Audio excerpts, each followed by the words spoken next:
Tantangan Indonesia menghadapi era perdagangan bebas. Hambatan, proteksionisme perdagangan dengan adanya pemberlakuan tarif oleh negara mitra dagang, kewajiban lisensi impor dari negara mitra dagang, dan produk ekspor harus bersifat ramah lingkungan. Ancaman, lemahnya Indonesia menghadapi serbuan impor. Kini produk impor Cina telah membanjiri Indonesia.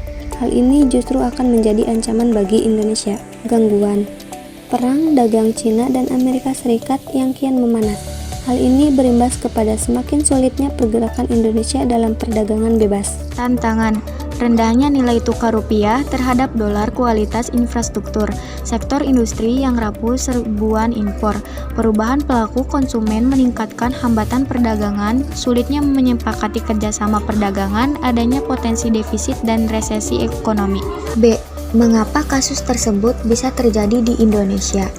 Kasus-kasus tersebut bisa terjadi di Indonesia karena sejumlah faktor, antara lain yaitu: yang pertama, kurangnya investasi dalam pengembangan infrastruktur; yang kedua, ketergantungan sektor industri pada impor bahan baku dan setengah jadi; yang ketiga, kondisi ekonomi yang rentan terhadap fluktuasi nilai tukar mata uang dan gangguan perdagangan global; yang keempat, tidak cukupnya kebijakan proteksi perdagangan dan kerjasama internasional yang efektif.